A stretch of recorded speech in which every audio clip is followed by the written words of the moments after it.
This looks fine. Yeah. Just whoever did it. What I'm trying to figure out is there's gotta be a better way to set it up for like letting people in and out. Yeah, so it's due on Monday. Or alternatively, If this was pushed back, those could wrinkle. I was also thinking like we should arrive to class in a certain order based on where we normally sit. Yeah, good luck. And then it'd be like, well, we would just all meet outside the door. And then one by one. Right. In the same way that like And it'd be like boarding groups. So like if you got here and you were in the first boarding group, like you could just go straight. But like No if one's you were in gonna the follow second, if you were in the second boarding group, you would need to wait for yes. everyone from the first boarding group to take in their seats Then you need a inside. sign. Huh? You need a sign. Well, we all sit in the same place every day. Some people. Do you? This would be my seat. That's your seat, right? You sit there. I sit here. I don't know, those people have changed. They are confused. No, that's not fair because it only changes when the discs change. That In place of donuts, or this is something separate? no. That is going to happen at Eagle Creek Brewery. Oh, you're eating Baja wings. Yeah. Me, Dr. Ransom, and Dr. Eaton. I got the box in from Hot Ones yesterday. So it's the same sauces they eat on the show. It's going to be fun. Official. It's happening again. Because we are idiots. So start writing questions. Yep, start writing your questions is what I'm saying. So yeah, what time is it? Let me start through this. Yeah. Actually, it doesn't matter if the question's complicated or simple, there's no way to answer it. You're eating that thing.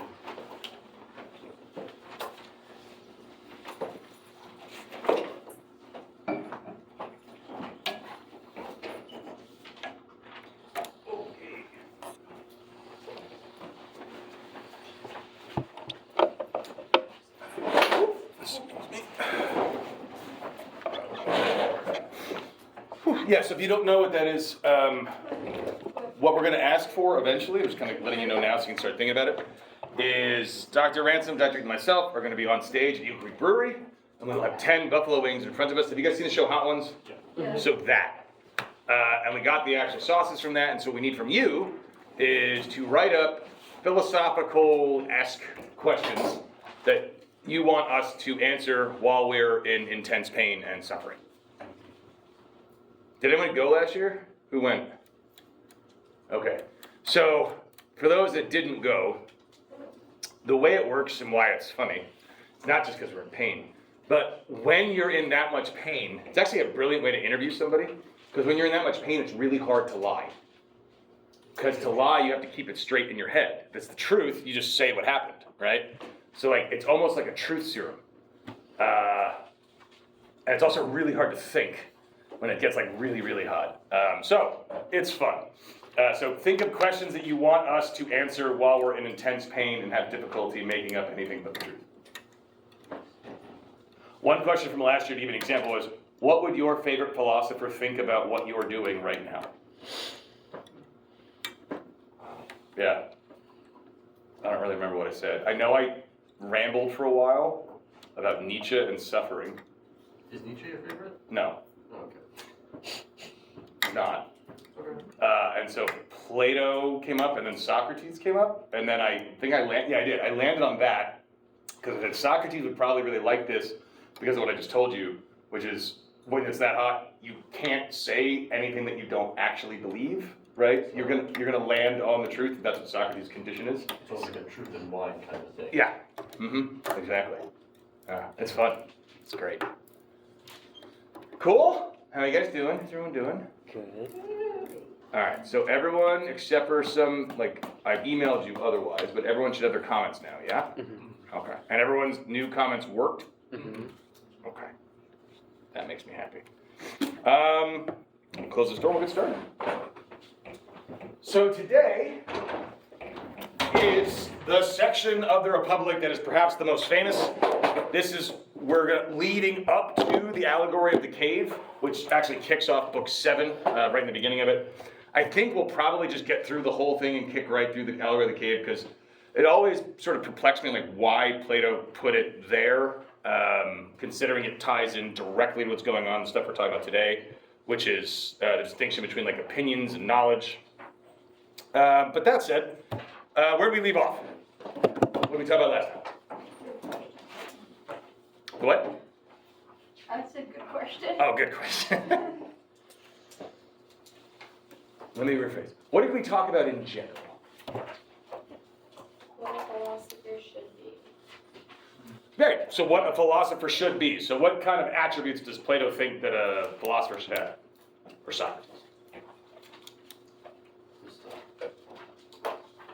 They cannot love falsehoods. Right. They can't love falsehoods. They have to be quick learners. Why? It's painful to learn slowly. Yeah, it's painful to learn slowly, and if something's painful to you, you're just not going to keep it up, right? You're just not going to want to do it. You're not going to put the effort in. So it's like, was anyone ever like forced to take like piano lessons? But one of my sisters, both of my younger sisters were. So they just didn't force you? No, I guess not. Well, I didn't. Well, I had soccer. Okay, all right. I was going to say, that's just mean. So we want our daughters to be musical. Don't you have a son? We want our daughters to be musical. Right. So what's the problem then? So he describes somebody who's quick to learn, who's intelligent, who's virtuous, who's courageous, just, moderate. Sounds like this is like perfect. This is what a philosopher is. And Adamantus is like, well, yeah, obviously I agree with you, but, and what was Adamantus' critique? What's the problem? People often just call philosophers useless in the justification. They'll agree with you in speech, but in reality they won't. They won't be influenced. Right, so he says, basically, Socrates, you're so good at this, the way he describes it, it's like playing someone in checkers who's really bad at checkers, right?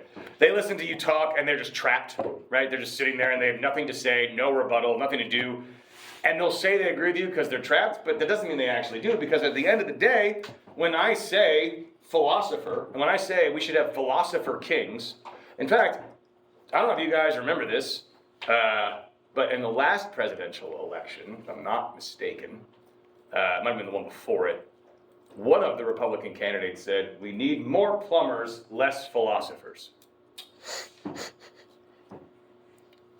Not sure I agree with that statement. Plumbers are very important, but we don't have that many philosophers to begin with, right? But that's the point. The point is like when people think of philosophers, they think of something that's like useless. They think of somebody, or they think of somebody who's a pretentious ass who just tries to be right and smart all the time and puts everybody down, right? And bizarrely, maybe not that bizarre, that is exactly what people think today, right? Those stereotypes have not gone away at all. And so why? What's the argument he gives? Why does Socrates suggest? Because Socrates obviously doesn't think this, but he says, I'll tell you why people think this. And what's the argument? Yeah. Is it the sophist one? It's part of it. Okay. So basically, philosophy has become what the mob wants it to be. So when people are learning like philosophy, it's not for the essence of what it is, it's for what they can do like within society for it. So it's like instead of being philosophers, they're bad politicians. Right. People that could be good philosophers. So. No, exactly. So we get this impression of, like, we need somebody to run the ship. We need somebody to be, is there a chair? I guess you could, there's one right there. Okay, perfect. I hate to break the wall though. So like, if you remember the analogy he gives of the ship, right? Comparing a ship to the city. And he says, you know, if we're all on the ship and we don't know how to sail at all, there's going to be a whole lot of people who want that position because captain of a ship is a very prestigious position. Comes with a lot of power and respect, glory, etc. And so people are going to talk a really big game, and they're going to make it sound like they know what they're doing, and make it sound like they're the best person for the job. What's the problem? Like if we all owned collectively a ship, and we don't know anything about sailing at all, and everyone's talking their big game, what's the issue? We have to choose one of them. What's the problem? Not understanding what they're doing. So we don't know what we're doing, so You do like lies and schemes to like take charge of it. Well, my point is like, if we have like candidate after candidate after candidate telling us why they're the right reason to run this ship, You're gonna pick the one who sounds most convincing. yeah, we're gonna pick the one who sounds most convincing. So what do we pick our captain based on? Not their sailing skills, their salesmanship, right? Like this person doesn't know anything about sailing, but we don't know that. And so we pick them because they sound good, they say things that appeal to us, and to go to Jimmy's point, like that's what they have been trained to do based upon the fact that that's how they've gotten these jobs before, right? They are really good at telling you what you want to hear because telling you what you want to hear is going to get them the job. Doesn't matter if they actually know how to sail. They don't spend time doing that. They spend time on their rhetoric, on their oratory, on their arguments sometimes, sure, but only to win, not the truth. Whereas the actual guy who you should hire to be your captain, from an outsider's perspective, who doesn't know anything about, like, shuffle over probably? Can you guys slide like a couple inches? If everybody does it, they'll be straight. Thank you. Appreciate that. Okay. So if I don't know anything about sailing and I'm watching this guy literally stare at the stars and draw shapes on a map somewhere based upon looking at the stars, it looks kind of silly, actually.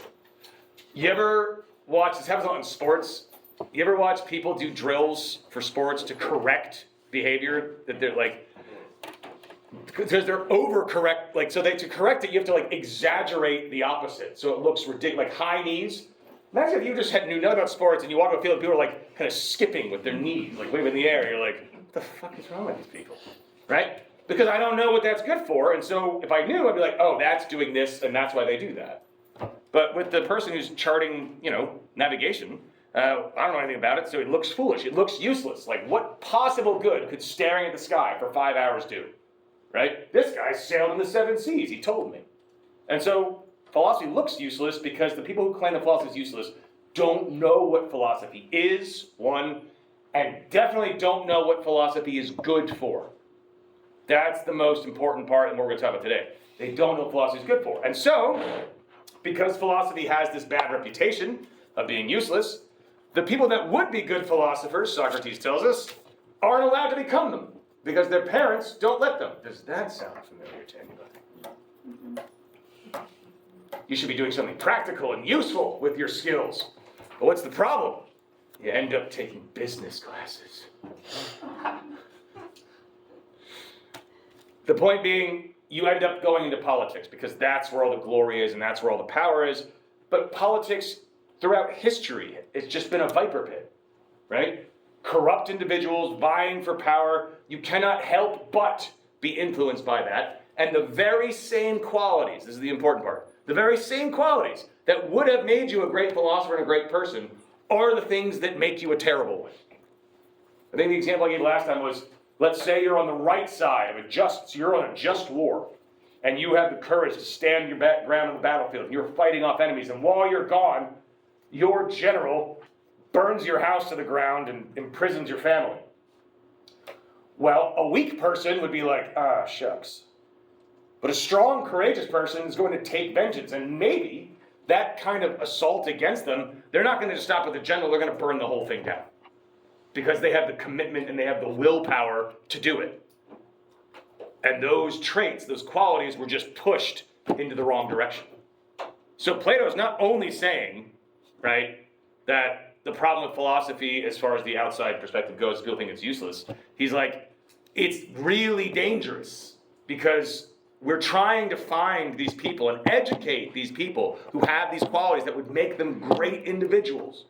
But when we talked about it last time, and I want to know what you guys think about this, still like, when we do that, when we educate people who have these tools, are we not rolling the dice that they might use what we give them for evil?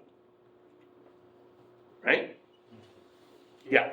This is sort of separate, but I sort of was thinking about, like, is it true that, like, all, like, great evil shares the same qualities as, like, what like, great good is? And I guess, like, in the sense of, like, great in terms of scale, for the particular example I'm using, I would agree. But in terms of, like, fascism, oftentimes it's, like, the starting point is, like, an imagined fear. You know what I mean? Like, you're not even fighting like an enemy that's posing a real threat to you. It's like a imaginary threat that you create to justify the violence that then you're about to do. You know what I mean? Oh yeah. No, I see. So it doesn't mean that like the means that they use aren't like colossal in some sense. You know what I mean? Yeah. But like from like the origins, they're not like taking vengeance out of like the courage of their hearts. You know what I mean? They're like they create a sort of like phantom enemy that then they set themselves against. Yeah, no, and I think that's true, and I think that's part of the reason, part of what Plato's going to eventually say here, is they have a sort of warped understanding of what's actually going on. And yet, though, I mean, you know, the Nazis, since you invoked that example, they're still fighting a war, right? It wasn't, yes, there were some things that they did, a lot of things they did actually, like thieves in the night, right? Where they're breaking into people's houses and shooting when they sleep, kidnapping people, etc. But they're also on the battlefield, right? So like if you're looking at courage in a vacuum, like people are firing guns at you, what do?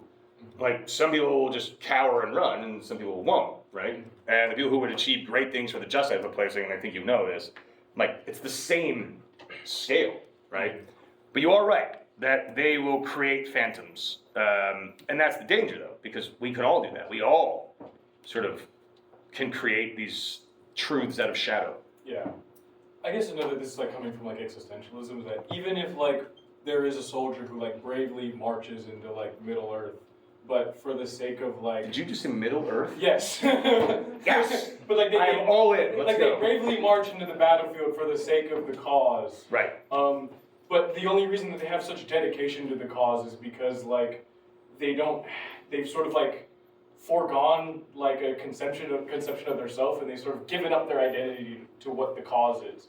You know what I mean? That like this was still like a fear of authenticity, even as they're running into the battlefield, afraid of like facing the possibility of being shot. They're still doing this as an allegiance to like a false identity, out of like the fear of like their own authenticity. Yeah. I mean, and well, Nietzsche's going to probably say something similar to that too, right? So Nietzsche's going to say like, so Nietzsche often gets used to like say like, oh, it just justifies the Holocaust, and that's just wrong. And people say like, oh, well, Hitler seems like the example of the Übermensch. So the Übermensch, real quick, is like a kind of human that just exhibits such magnificent qualities that they are able to, through sheer will, change the world and manipulate it as they please, right? Which is a very dangerous idea.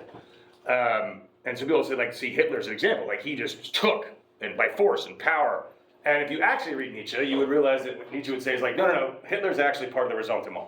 Hitler's actually part of this resentful class, because Hitler's entire identity is based upon hatred of Jews, right? Self-loathing and fear.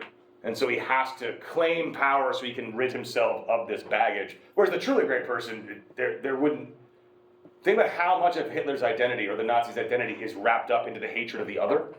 Truly great people, Nietzsche's like, don't even notice. It doesn't affect them.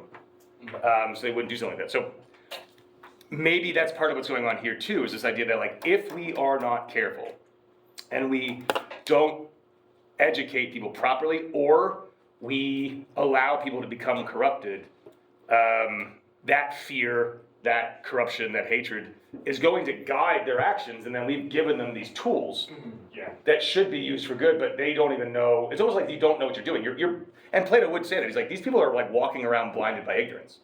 So the reason somebody can have a fucked up version of justice in their head is because they don't really understand what justice is, right? And that's gonna be something we talk about too. And this comes with this idea of understanding the good, right? So the reason why Thrasymachus can think that justice is this tool that we use to manipulate the masses is because Thrasymachus doesn't know what justice is good for.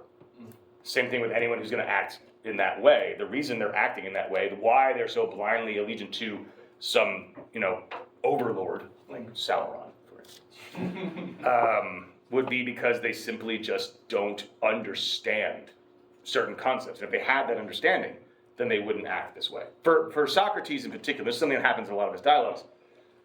The reason that we commit vicious actions is purely due to ignorance.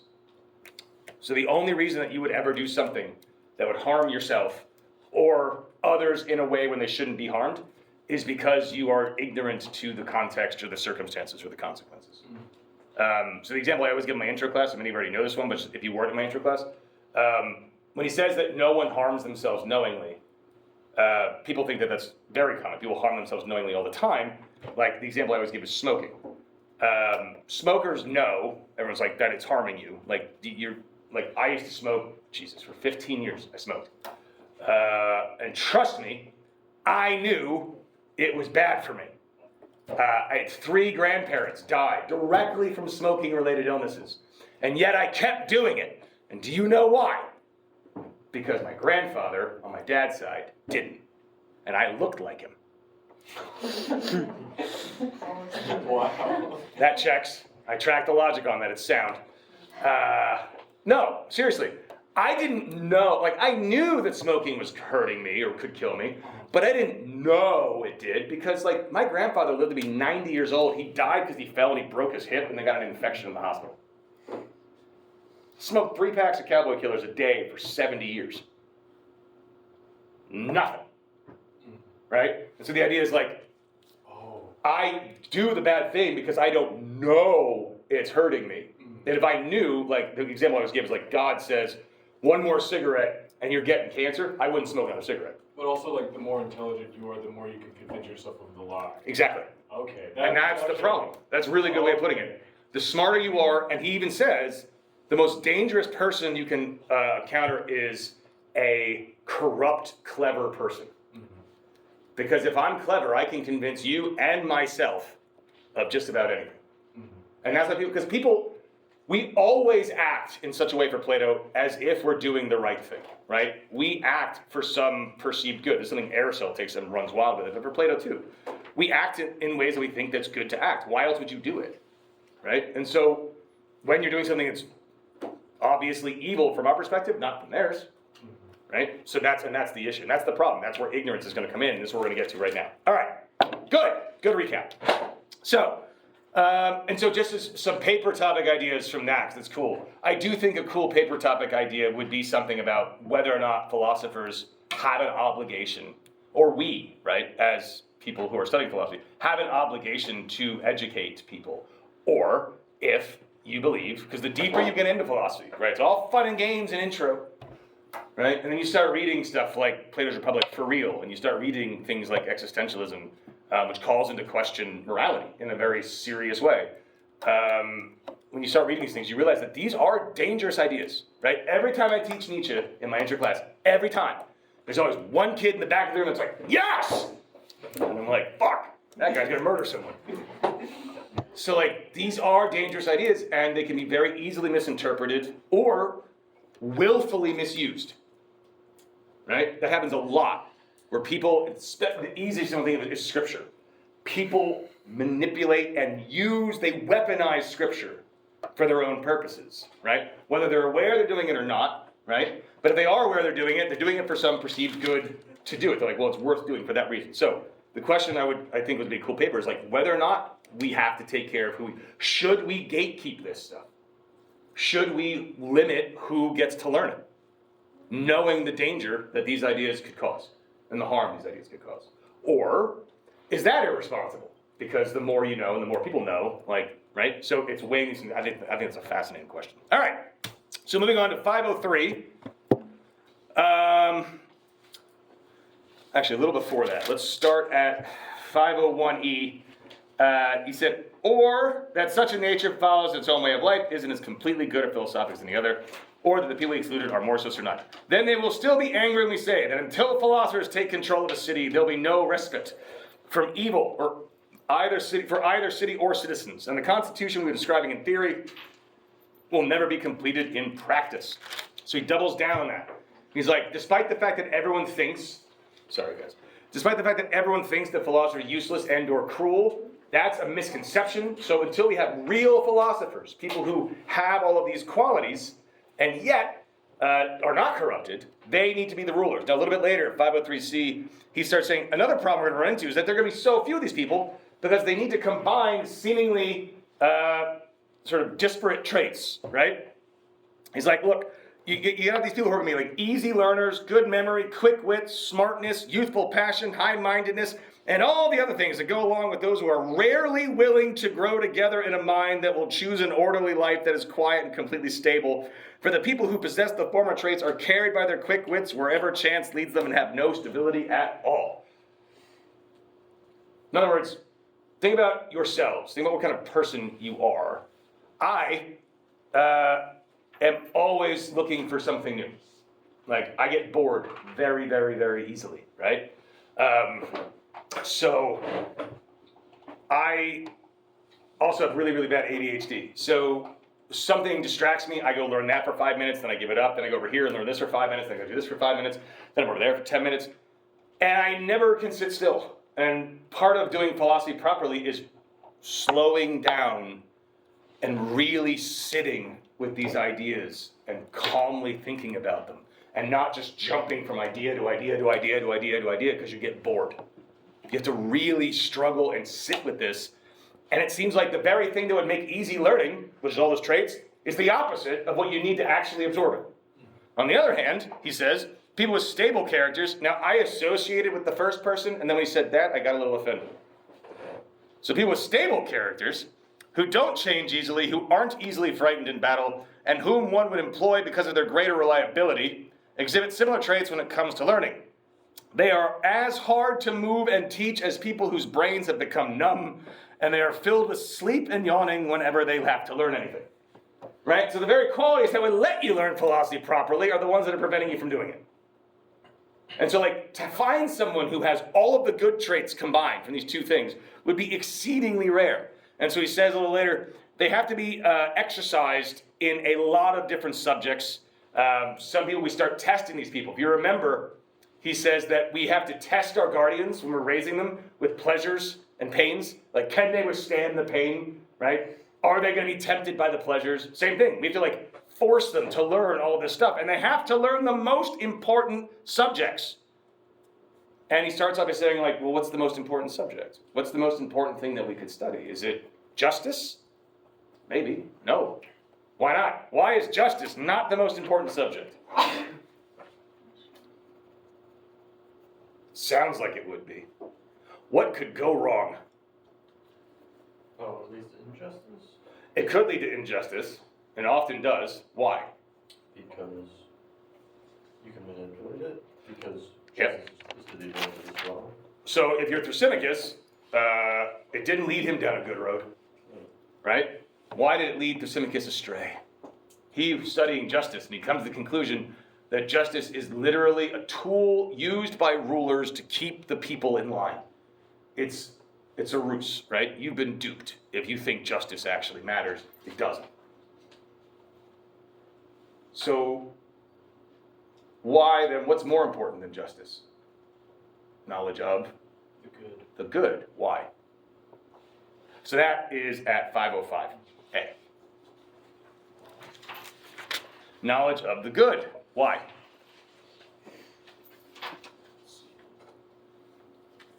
So let's read there.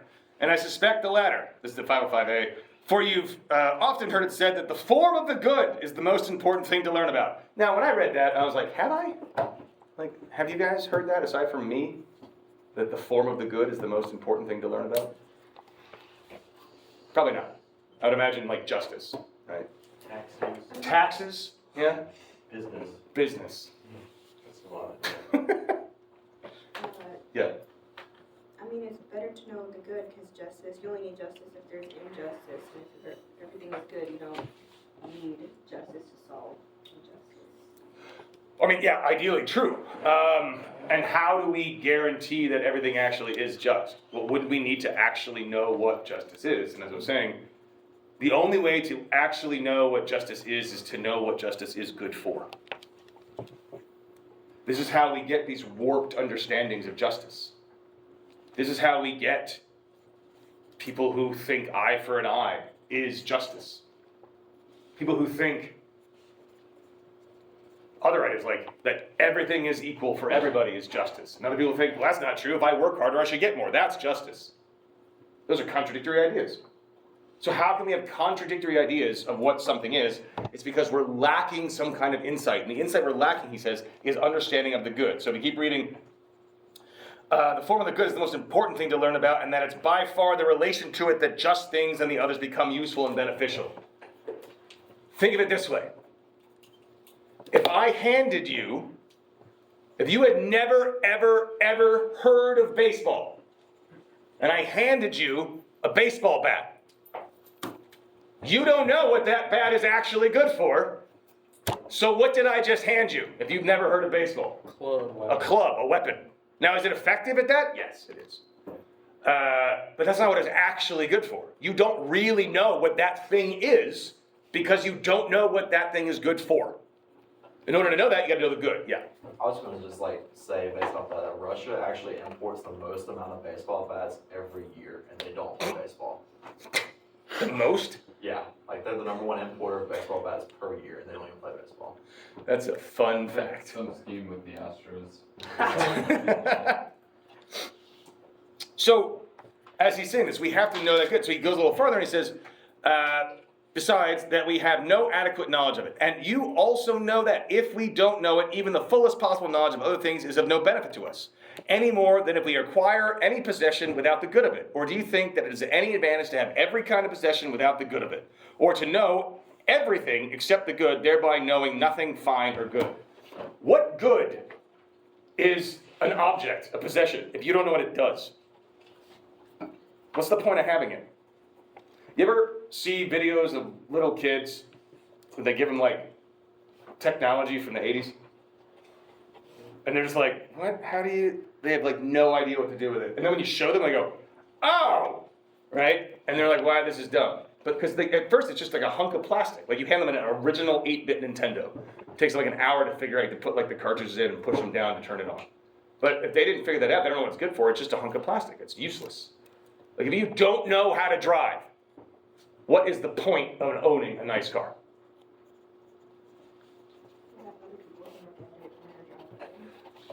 So other people can look at it in your driveway. Yeah. You might have a driver. You might have a driver. If you can afford a really nice car. But let's assume you don't. Right. So you're the only one left. Everyone else is dead. You stumble across a car in this barren wasteland, and you walk right past it. It could have got you there, but you're like, I don't know what that is. Maybe you could push it around places. You're like, this has wheels. I'm gonna push it with me. I'm sure it'll be useful eventually. Maybe it's a small house. For yourself. Yeah, exactly. Yeah. What about your organs? What about your organs? Like, I'm not really sure what the pancreas does, but I know if I didn't have it, I would die. And I don't know how to use it or anything. But you don't. But that's not. Yeah, I see what you're saying. That's not like something you can use. You also do know what it's useful for. You just know it on like a genetic level and not like on a conscious level because you're That like doesn't sound constantly. like knowledge to me. Yeah, he wouldn't say it was. Plato wouldn't say it was. But for him, he's not talking about like your organs. Because obviously he'll say something like, well, you know your heart is good for at the very least keeping you alive, right? But he's talking more about like a wallet or a phone or an object. Something that is external to us that we could then acquire, because that is exactly how he thinks of knowledge. Knowledge is something that is external to us, that exists independent of us, and then we can come to understand it and we can come to acquire it. Like mathematics. Mathematics are a series of objective truths, right? 2 plus 2 equals 4, geometrical principles, etc. We discover them. We don't invent them. When they're not inherently within us, we stumble across them or upon them, and now we know this thing, right? That's what he means, yeah. But don't you kind of like discover your own organs? Because like, there's no way of seeing like your kidneys. Like, I hope that you don't discover your own organs. you're told that you have them. You never like. But you know what? I don't know that I do until I discover that I do, right? No, but you don't discover because you know it's there. Like math is literally discovered because until someone figures out like how triangles work, how to get the area of a triangle or a circle, there is a way to do that. We just don't know it yet, and we stumble across it like tripping on a rock and finding a treasure chest, basically, right? It was there, and we find it. Now, the first person who cut someone open and looked at other organs, they discovered that shit. But we could just be told we don't need to do that. Please don't do that. Does that make sense, everybody? Okay. So, he then goes down and breaks it and is like, so what is the good then? Like, what does it mean to have knowledge of the good? And he makes this division, which says, well, a lot of people say, like, pleasure is the good. Like hedonism, right? Hedone means pleasure. So, what problems could arise if we're going to say that the good is pleasure? What's wrong with that claim? Yeah. He said there are bad pleasures. Yeah. So, are all pleasures good? No, they're not. Name a bad pleasure. Drugs. Drugs? I said sugar. What kind? That's amazing. So I had two professors who taught ancient Greek philosophy in grad school, and I always say, like, whenever they talk about vice, they always use the same examples, respectively.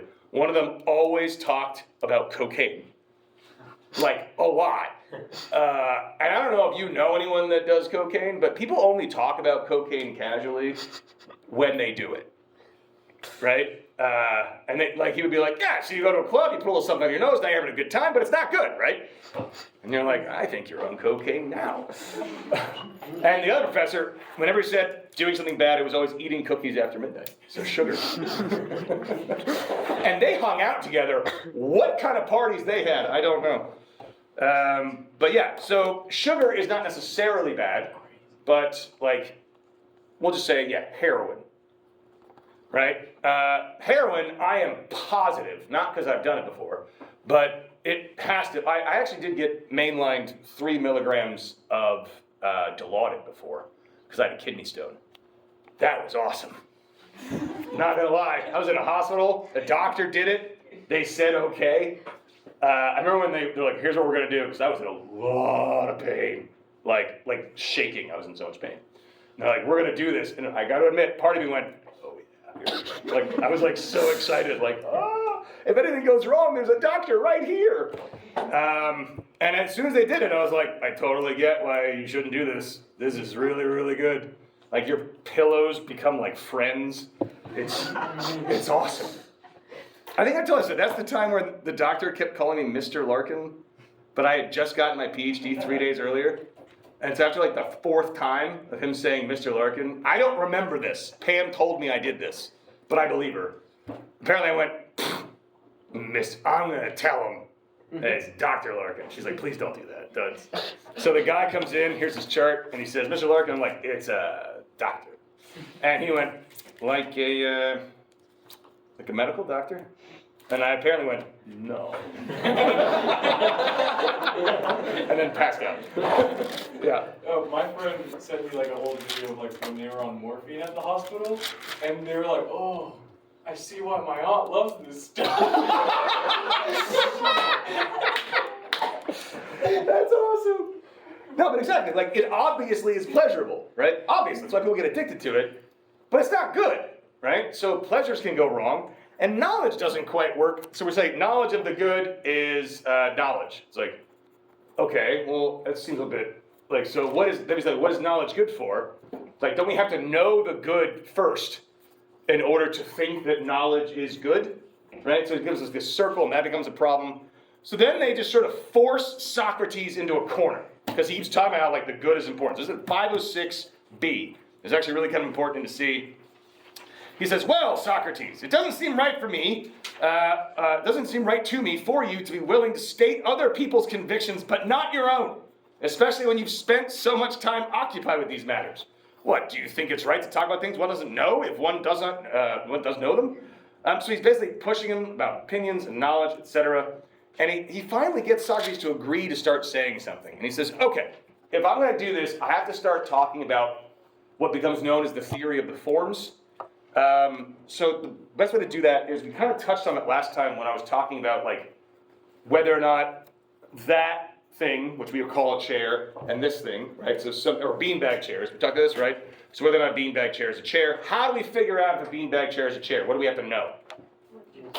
What's a chair, right? So there's obviously this concept, this idea, or as Plato's going to call them, a form of chairness, right? And if we really understood what a chair is, not a chair, what chair is, or what chairness is, then we'd be able to determine whether or not that's a chair, right? We disagree because either one of us or both of us don't actually know what a chair is. Like for Plato, there is an actual answer as to whether or not a beanbag chair is a chair. We would determine that by knowing what that is. So this is at 507. He says, we say that there are many beautiful things and many good things, and so on for each kind, and in this way we distinguish them in words. And beauty itself, and the good itself, and all the things that we thereby set down as many, reversing ourselves, we set down according to a single form each, believing that there is but one, and call it the being of each. We also say there's many beautiful things, and the rest are visible but not intelligible, while the forms are intelligible but not visible. So what he's getting at, he's starting to divide up reality. He's saying, all right, it seems like there are these ideas like chair, or courage, or two. And then there are also like shares in the world, and courageous actions and deeds that people perform. Ideas, like we can understand an idea, we can contemplate it and hold it in our minds, but we can't see it, right? It's not something that actually exists in the physical world. But then beautiful things, they're visible, and he says they're not intelligible. What he means by that is like they're just simply not like a concept. It's a manifestation of a concept. So then he brings it up about this visible aspect of it, because then he goes into his first example. Now, in this is very famous, the analogy of the sun, starting at C there. And he's trying to figure out a way to explain to somebody like what the value of the good is, like what the good is, what functions it performs, how it helps us to understand something. And he says, with what part of ourselves do we see visible things? With our sight. And so audible things are heard by hearing, with other senses, blah, blah, blah. Have you considered how lavish the maker of our senses was in making the power to see and be seen? Can't say to have. Well, consider it this way. Do hearing and sound need another kind of thing in order for the former to hear and the latter to be heard? A third thing in whose absence the one won't hear, the other be heard. No, they need nothing else. It's not quite true, but it works for them. And if there are any others that need such a thing, there can't be many of them. Can you think of one? I can't. You don't realize that sight and the visible have such a need. So he's saying, in order for me to see something, I need to be, like, there has to be the seer, me, the seen object. He's like, but in order for this transaction to work, in order for me to see that, there has to be something else, a third thing that has to be there for this to work, which is what? Light. Notice that if I turn off the daylight, it doesn't work as well. But you can imagine, right? Have you ever been in your room at night where there's like little tiny bits of light and you're looking around your room, and have you ever like woken up from a dream and you look over to the corner of your room or like across the hall or something and you swear that there's a 6-foot cockroach staring at you? Not yet. No. No? Can't say. Happens to be more than I would like. Spiders, right? Crawling on the walls or something, right? Or you're just looking at like a coat rack and you're like, that could be a person, right? Why? What's lacking? Light. And the second you turn the light on, everything comes into view. You are able to immediately understand exactly what it is that you're looking at, but when there's not a lot of light, it's hard to figure it out, right? You're kind of guessing, you're not sure, it looks like something, so you kind of make a judgment on it, like maybe it's this, but it's not. You turn the light on, all of a sudden, it's instant, it's easy, you know exactly what it is that you're looking at. Think of the idea of the good like that. Think of the idea of the good like the sun. It provides the light through which our ideas are illuminated. We even speak of knowledge or the acquiring of wisdom in that way, right? We become illuminated, we know more, we understand things. Illumination is just the bringing of light. And Plato's saying that is what knowledge of the good gives us. It allows us to take an idea, like justice, and all these people have all these varied interpretations as to what justice means, right? It's something we use for vengeance. It's something that we use to follow the laws. It's something that we use to get equity for everybody. It's something that we use to balance the scale. Eye for an eye. We have these wild variations of justice. If we knew what justice was good for, we would immediately go, oh, that's wrong, that's wrong, that's wrong, that's wrong, that's wrong. It's like someone turns a light switch on in our minds once we understand what the good is. And that's what he's getting at here. It was, that's all? I mean, I have my hand up, but is that why, like, when people talk about good and evil, this is where it stems that goodness is light and evil is darkness? I don't know if that's a direct, well, I mean, for someone like St. Augustine, who's living in the medieval period where evil, kinda, right? So St. Augustine actually takes Plato's ideas, theory of the form. So if anyone's taken medieval, and he says, have you guys heard about Plato's theory of recollection at all? So if you haven't, basically what he's saying is there's a problem. Plato, this is Plato, and we'll get to your point.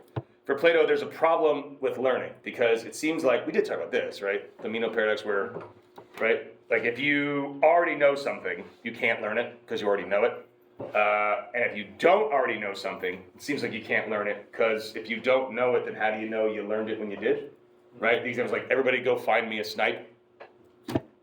Right? You could go trip over one. You wouldn't know that you did because you don't know what it is. You could find it, but you walk right past it. Right? And so Plato gets past this paradox by saying like learning is simply recollecting something we already knew.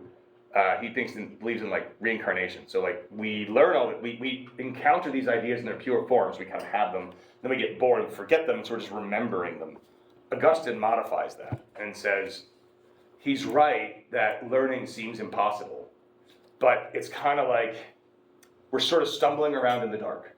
And we have to do the work. We have to kind of feel things out, right? We have to try ourselves to come to understand something. And we're trying so hard with our hands and like squinting and we think we understand it, and then all of a sudden, the actual coming to understand something is with assistance from God. So God turns on the light. But he only does it if we do the work in the outset. So for Augustine, there's a direct link between light and understanding and the good. And then obviously the alternative of that would be darkness and evil. So for Augustine in a Christian tradition, yes. And Plato is deeply influential on like early Christian church. Augustine famously says, I would not have been able to have received scripture had I not first read Plato. So he'd been trying to understand Christianity his whole life, and it never made any sense. And then he read Plato, read about the forms, he goes, oh, I get it now. Yeah, so Plato becomes like an unofficial like pillar of the Christian church. Wasn't Augustine the one, I'm sorry, Good. wasn't Augustine the one that was forced into clergy? Like he was literally tied up when his brother came in and dragged him out of the, lack of a better word, sex chamber? Well, he was a sex addict.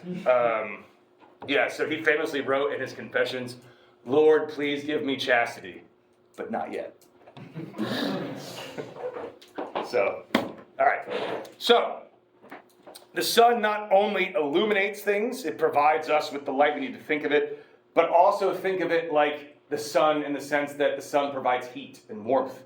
It allows things to exist. Without the sun, there are no plants. Without the sun, none of us are here. We need that to exist in the first place, not just to see the things around us, but for those things to exist.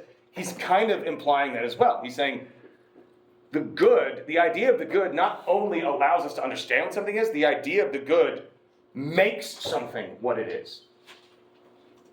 It's what a thing is good for that makes it what it is, right? So the good holds this like extraordinarily powerful position in Platonic understanding and Augustine. Now this doesn't work in Latin, but it does work in English.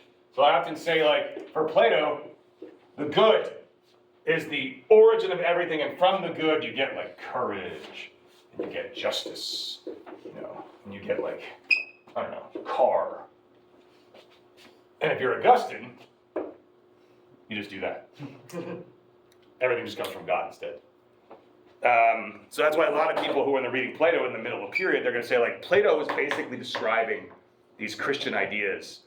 But, so Plato would have been a Christian if he had just been born a little later, as the argument made, which is, I just don't buy, but that's fine. All right. And then this leads us to a very important part of Platonic philosophy. So after he's done with the sun idea, does that make sense to everybody? Okay. So this part's really, really important. It's called the divided line. So this is at 510D, and a little bit before that. So he's dividing up, as I said, realize there's going to be two realms, is the traditional way of understanding it. So if you think of it,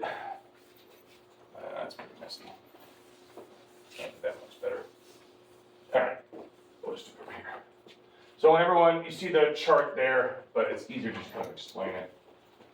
Right, so we divide this directly in half, right, basically, just for ease. Up here, you have knowledge, and down here, you have, well, not belief, it'd be more like doxa, it'd be like opinions. All right, and then you divide this like this like this. So at the bottom, see your chart right there? You have what he's going to call imagination. Now, this chart, this divided line, is effectively, think of it like the path of development of understanding for both an individual person as they grow and age and mature, but also for like society at large, right? We tend to follow these same paths. So Plato's always speaking like in double terms, right? He's talking about the city, but he's also talking about the soul, right, of the individual. So we have imagination, and then up here we have belief, and up here we have thought, and here we have understanding. Now, when he's talking about imagination, what he means is, this is the bottom of the scale. This is how people experience the world or think that they're understanding the world. So when you're in the level of imagination, as far as this goes, think like you're looking for explanations through mythology. Right? So I see or experience an earthquake, and how do I explain the earthquake if I'm in the realm of imagination? God. Poseidon, right? Like he's slamming his trident at the bottom of the ocean, right?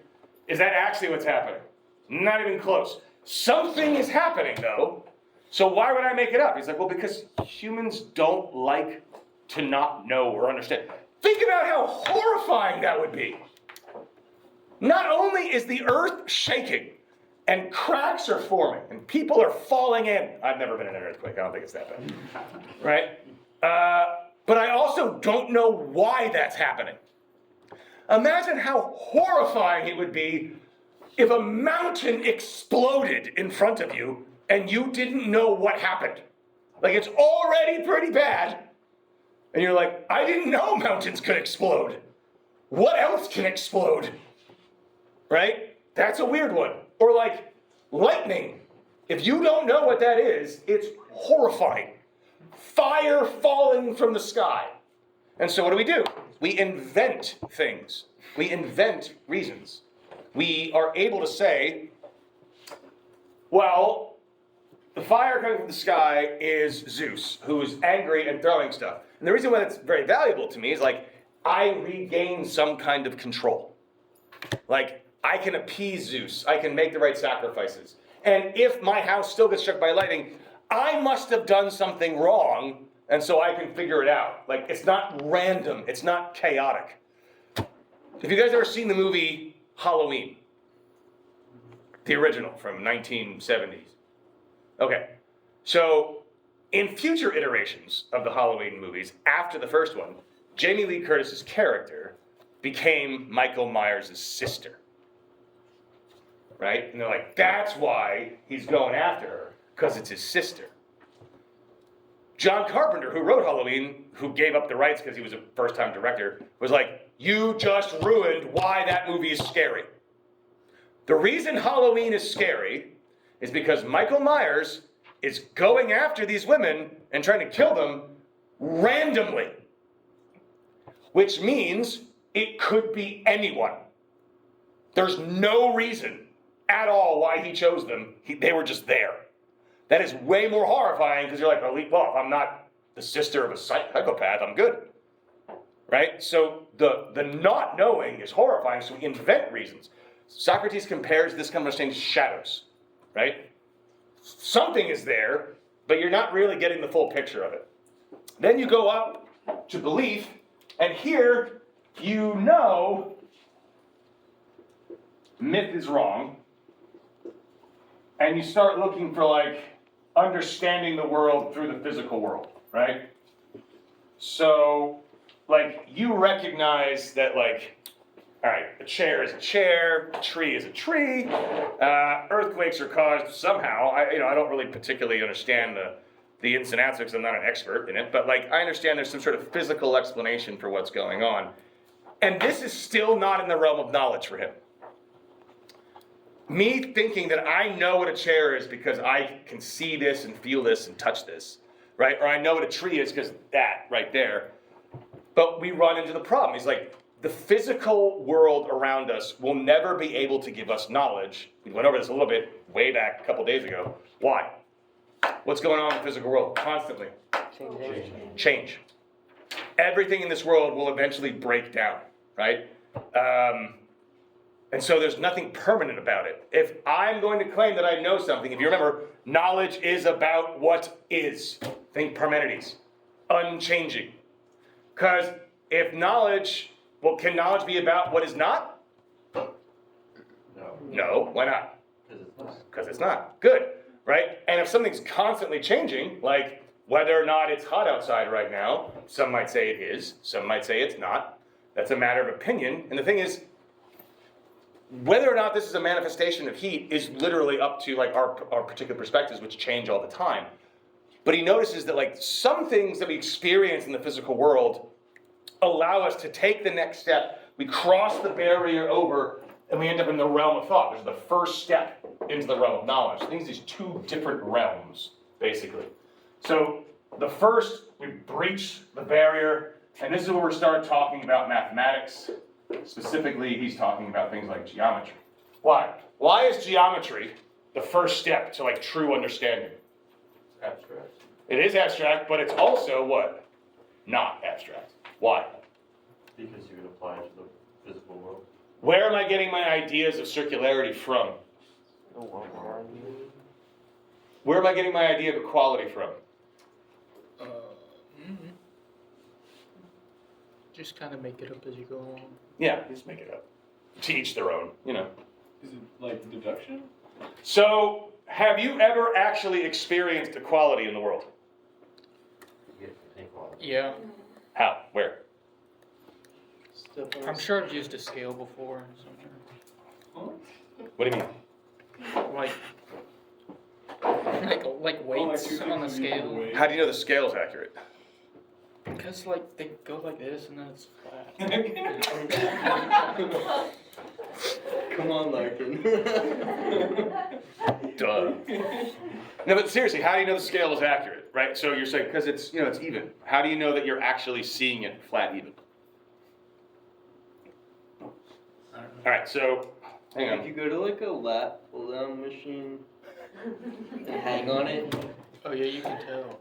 Yeah, you can tell if it's particularly uneven. So I don't have to. You may not know whether you weigh 100 and whatever pounds, but you know that that amount is the same as what you are. Like that mass that is like. Right, but I promise you, it's close enough to balance you, but it's not the same. These two markers, are they equal? No. No. Well, yeah. No, they're not. We can't tell, but there are imperceptible differences between those two markers. What Plato's point is, we think that we're seeing equal things. We think that we've got an equal measurement. We think that those two markers are the same, but they're not. Like at a microscopic level, they are not identical. We're not actually experiencing equality. We're not actually typically experiencing circularity. Why not? Now, we see it more and more because computers, but up until the advent of like laser precision computers, how often do you think the circles produced were actual circles? Yeah, they had compasses. Doesn't make it like actual circle. We still can't create Okay. it, though. The what? I don't think we can even now, right? Get like an actually perfect circle? Yeah. No, never. Incredibly difficult, right?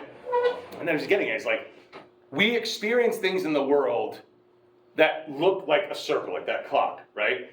It's probably not an actual perfect circle. But we can also understand what circularity is. So basically the first step in understanding is we're still kind of drawing from the physical world to explain or to have images of the ideas we're trying to understand, right? And geometry is really good at that because they say rectangles and kind of square, right? Circularity, triangle, etc. Right? And I can draw it. If I could say like, okay, so what's a triangle? And I can say this, right? That's a triangle. And you're like, okay, but like what is a triangle? What's a triangle? 3 sides. 3 sides, angles add up to? 180, right? That's triangularity. That's different than what is a triangle, right? And that's exactly his point. It's like, triangle, the image of it, is in this first area. We're thinking about things abstractly, but we're also building towards pure concepts of the understanding. And this is a really weird place to be. And it's really hard to condition yourself to actually think about pure concepts that are in no way attached to any example in the physical world. For instance, let's use beauty, because that's typically his example here, right? When I say, actually, let's start with something simple.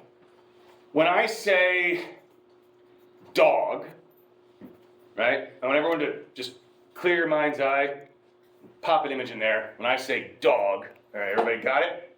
All right, on the count of 3, I want you to say the breed of the dog. 1, 2, 3. Yeah, I didn't say your dog, I said dog.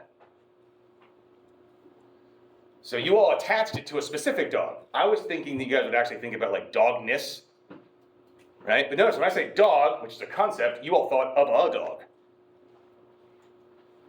Did anyone think of like, what makes a dog, man? Like you're just thinking about that pure form of dogness. Unconditional love. Or if I say, let's try another one. If I say beauty, I want you all to try to actually contemplate beauty without thinking about a thing that you think is beautiful. No images, just beauty itself. What is beauty? That's the problem. Plato's like, we are so deeply entrenched in our own physical experience that we have a very difficult time thinking about concepts without relating them to a thing. The problem with that is, I assure you, if you all told me your examples of beauty, they would be different, right? Plato even points this out. He's like, yeah, there's this one guy I know, I forget where it is in the Republic, but it's in there. He's like, there's this one guy I know that like, he doesn't like it, but when they got like the dead bodies dying of plague that they throw over the wall, he like goes out there and stares at them, and they're like really beautiful to him. And he doesn't like that they're beautiful to him, but they're like beautiful to him. It's like, what is he doing with those bodies, man? It's like, I don't want to like this, but I love it.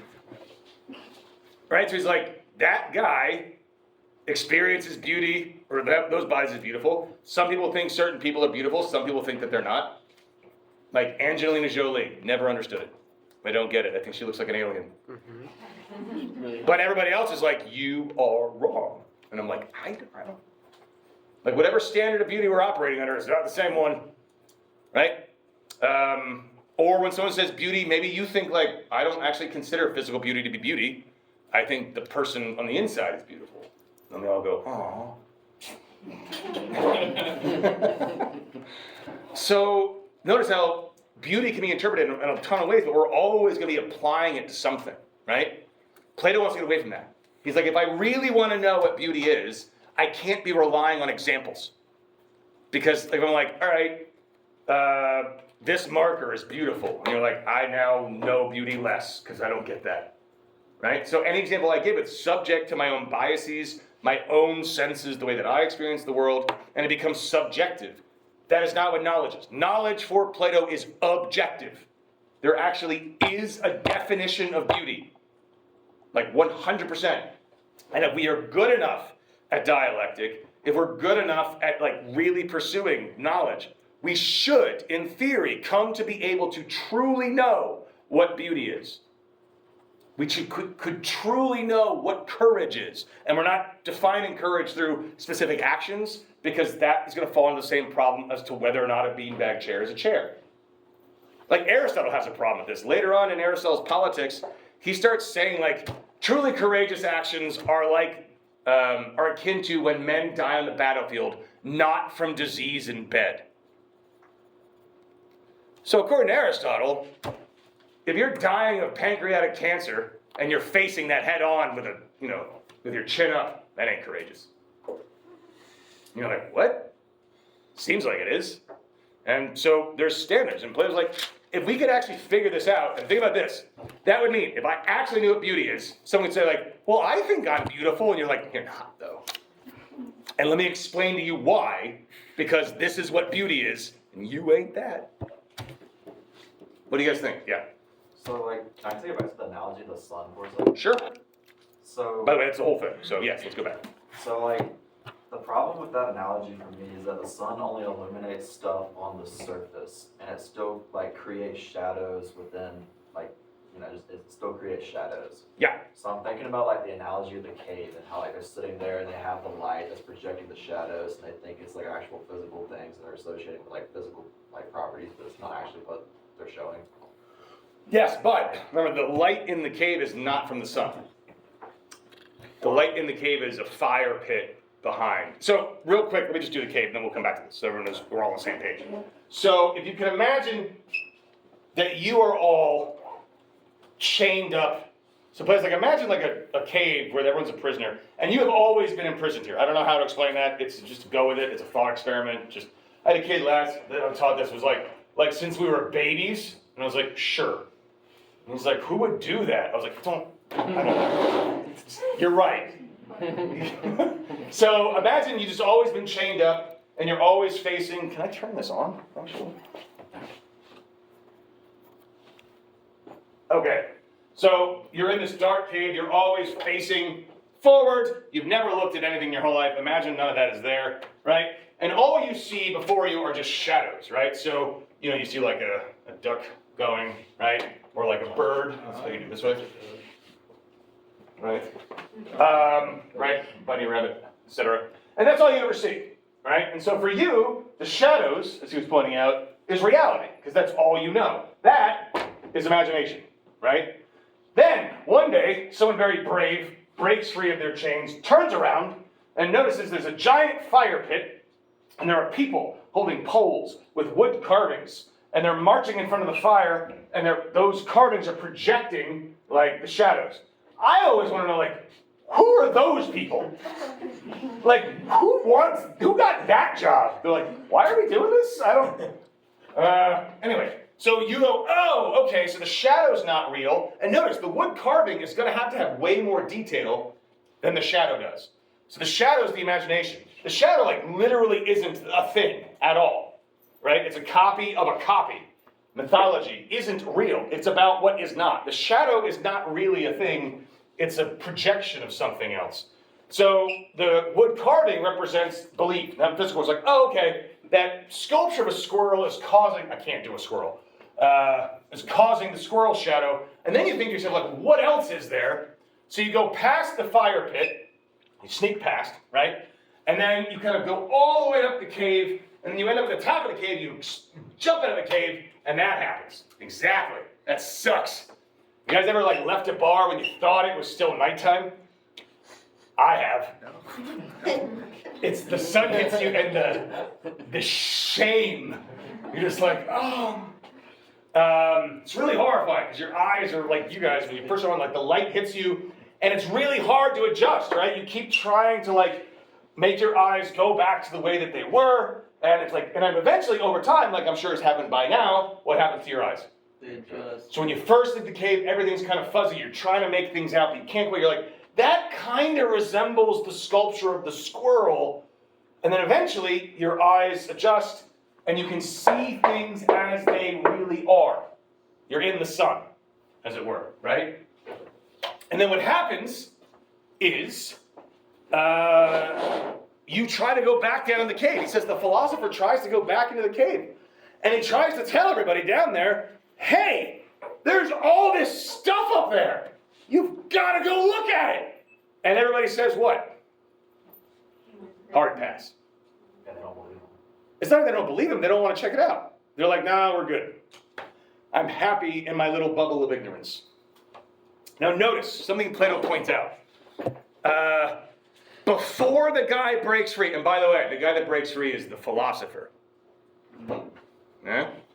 So the philosopher goes back down into the cave, and he's like, look, quick, come look. Before he said that, everyone in the cave was ignorant. After he says, go look, and they say no, they're still ignorant, but now they're willfully ignorant. This is most people. For instance, right? Many of you are probably religious. Although philosophy majors typically have a lower religious rate. Probably because we, read it.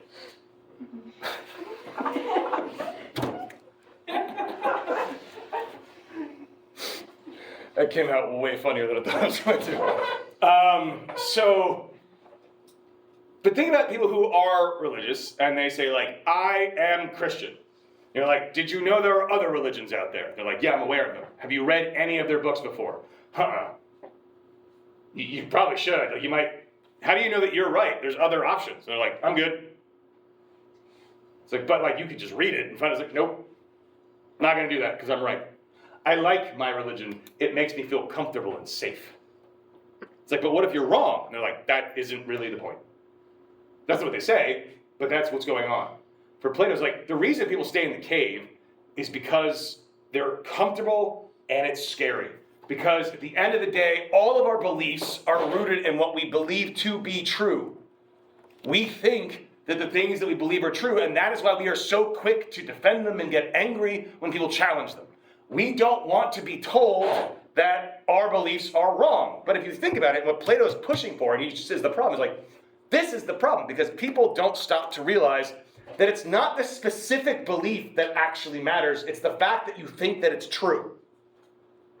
And once we realize it's the truth of the belief that matters to me, then you owe it to yourselves to actually investigate whether or not the things that you believe are true are actually true.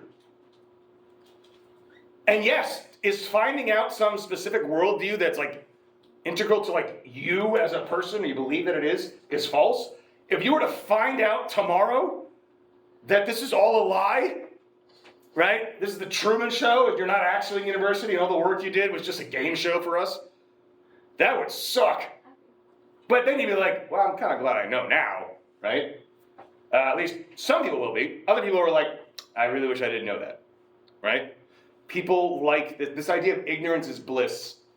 Plato finds abhorrent, right?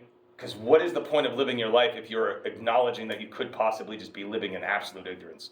Like, what's the meaning behind it? Why are you doing it? Because then it's not even about, because you're talking about your beliefs like they matter, but actually that's not why you're doing it. You're doing it because it's just comfortable for you, right? So that's the difference then for the philosophers. They actually want the truth. And yes, being exposed to the truth is at first painful, just like when that sun hits your eyes the first time. It hurts.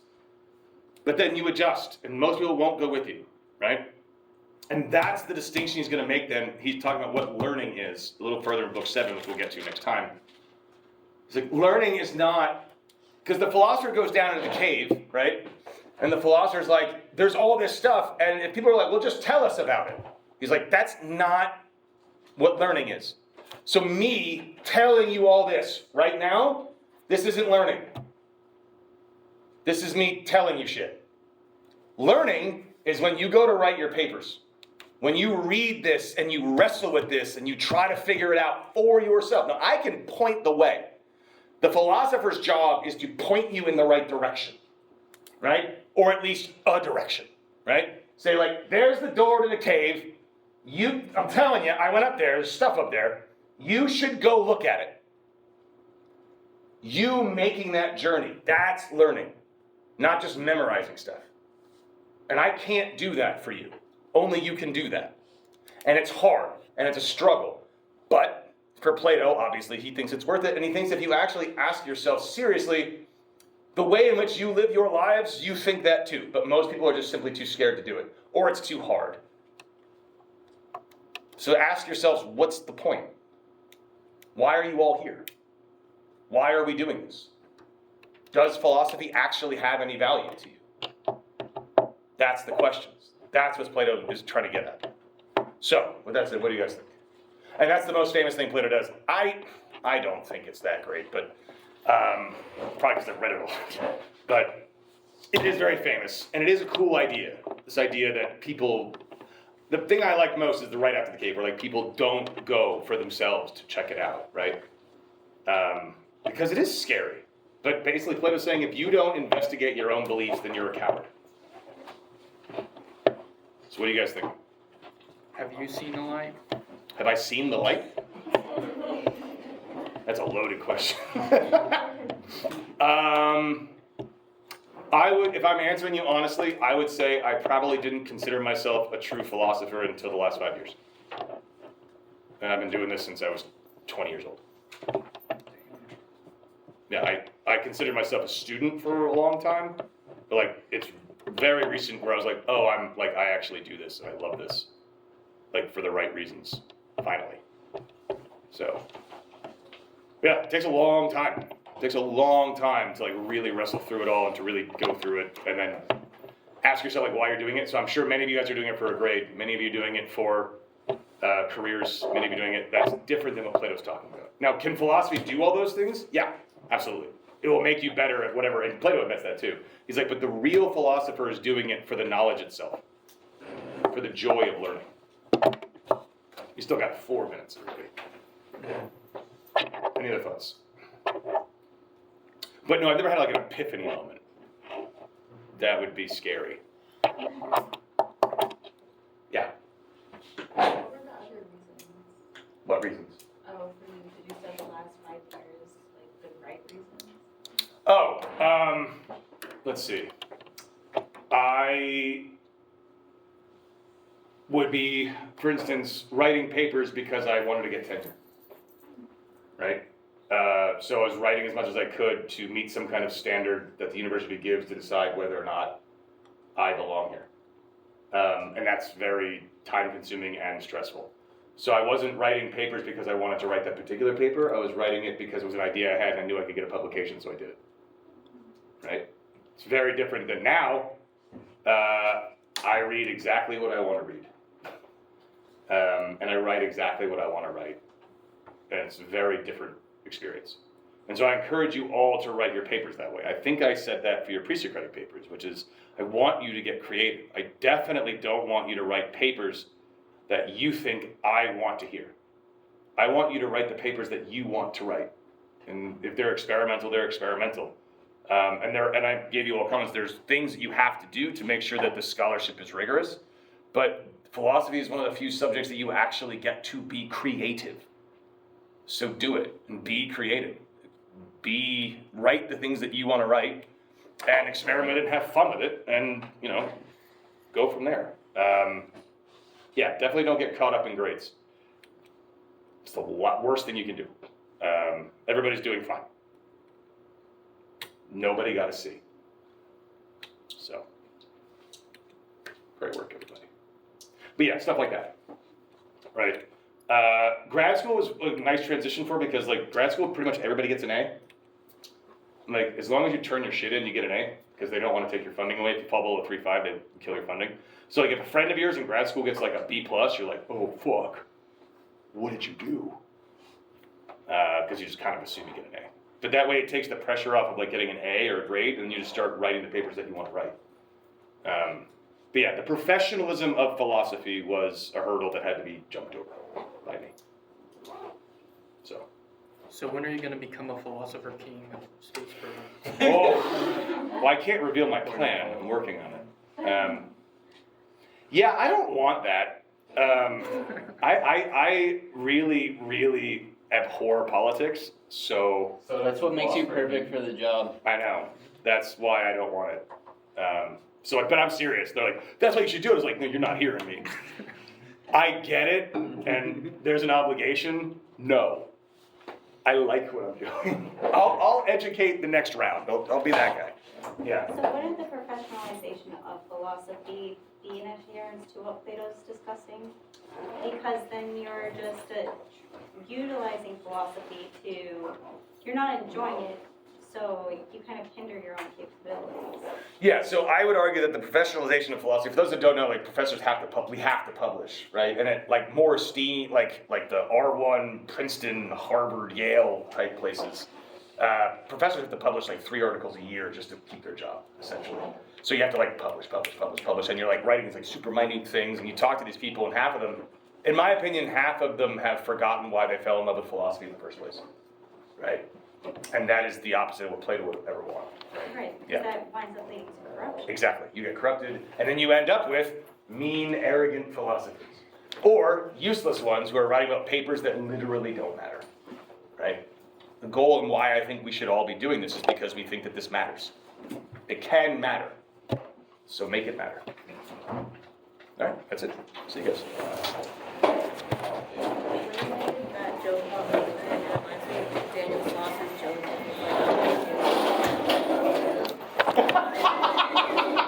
That's really funny. Maybe it's because my parents are rich.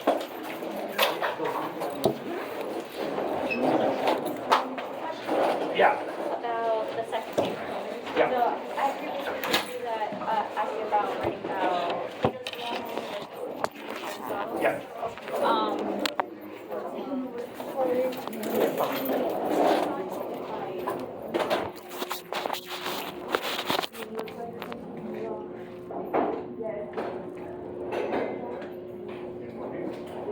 So it'd be all three?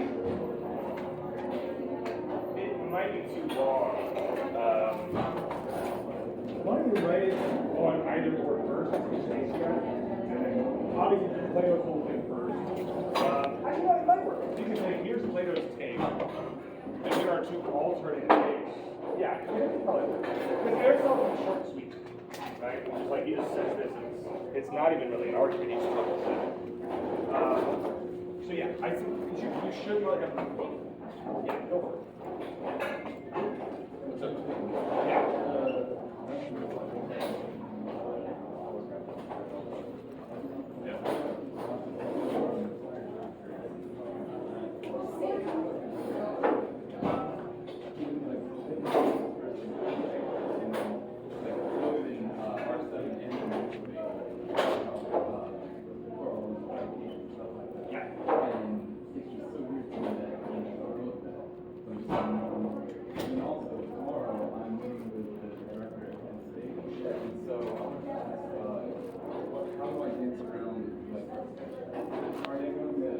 Did they ask you for the meeting? Yeah. Oh, yeah, oh, okay. So you can, at this point, you can say, you've been, accepted with funding to program and unwaitlisted others. You really like their program a lot, and you're excited to talk to them. So I was wondering if it's possible for you to know, like, what position of waitlist I'm on. I'm trying to make a At this point, because you don't tell us full, just it's an acceptance with money. So you can say that, and you can say, which is true, I like your program better, so I'm waiting. Okay, there we go. If you do it that way, because you have an offer in hand, which is real, and you can say, the reason I'm saying is because I'm waiting for your program, and I'm waiting for others as well, so I'm just kind of curious. No, obviously I'm waiting for your program. So, but yeah, so if I say I'm waiting for your program, what they're up, oh, okay, well, here's an offer. No, don't say you're waiting for their program. Say you like their program better than the offer you have. Okay. And if they ask and say, I'm waiting for this program. Oh, well. So I'm waiting. Be very honest. Be like, I've got an offer in hand, and I've got a waiting list with you guys and a few others, and I like so I'm waiting. I'm just curious if you can give me information. And you say, like, and I understand completely if you can't, but it would help me make my decisions. Yeah, because I mean, everyone said April 6th. If you're going to be able to. And you have to, because Georgia State, Texas Tech, and Virginia Tech are really good programs. And I haven't even heard from You're probably not. Really? It's a little late. They probably won't tell you until they can't tell you no unless they know for a fact they would never take you. So even if you're not on the wait list officially, if like 50 kids say no, they can't say no until, or anything. So if you haven't heard anything, it means you're probably very low on the wait list. But I mean, I'm not super interested in either of their programs. Yeah, so if you haven't heard anything, you would have heard something by now. Yeah, the ones I'm listed for, I love all of them. Yeah, and you have 5 waitlists, and you're in really good shape, so I wouldn't sweat. And I mean, Georgia State, like, they've been very engaged in Penn State. Like, Yeah. not a lot of response. Okay, Georgia State might be a group. Georgia State's better than Penn State. Yeah. Georgia State's top 5 I think. Really? So it's like Virginia Tech, Texas Tech, Brandeis, Tufts. I'd say Georgia State's probably like 6 or 7, something like that. Yeah, they're really good. They have really good placement, very broad. Georgia State is definitely not most. That's really, really good. And Tim O'Keefe's very. Yeah, he seems really cool. I mean, he's provided me so many different resources, like, sending different course syllabi, stuff like that, contacting over current students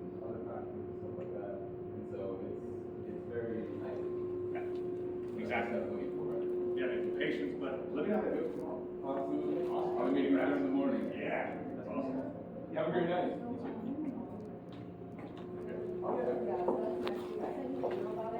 I'll be gone for the next Monday. Yeah. Okay. So that's probably book 7 or 8. Book 7 and in the first half. Okay. Okay. Yeah. So when you get back, we can go around. Okay. So just 3 office hours. Yep.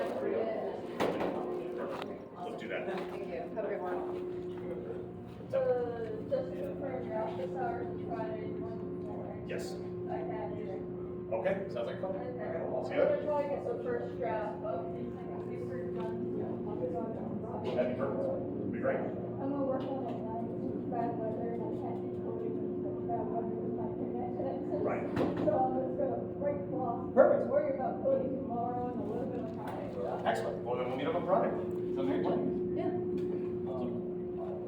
Hey, were you Yes, sir. I like your necklace, by the way. I should have it. Now, Not even, in the sense of, like, I understand that yes, as an analogy, good, maybe not. with the good, no. But if you said, like, can you know too much? There's like, In a sense, yeah, so it would probably, you probably say it would be bad to like know what everyone thinks about you. and, like, the reason I know that is, it's hard to see the flaws, because you have it in the light. Right. And so, within that,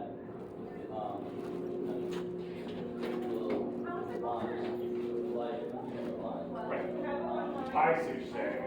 Yeah. That's actually a good idea. You can try to make that work through the idea like it's more educated and we don't cross. Add allergy testing on the nails.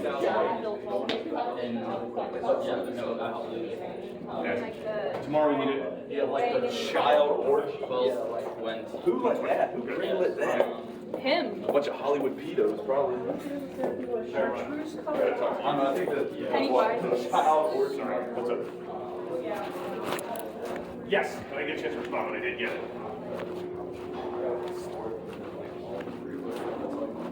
Okay. Okay.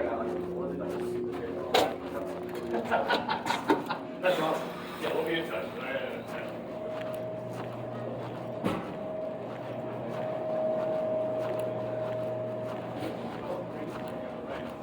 Okay. See what? Yes. Yes. Before we leave tomorrow, I'll have it. Okay, I just want to put it in for the investigation. You got it. Oh, and submit it maybe for I'm way too long. okay. Okay.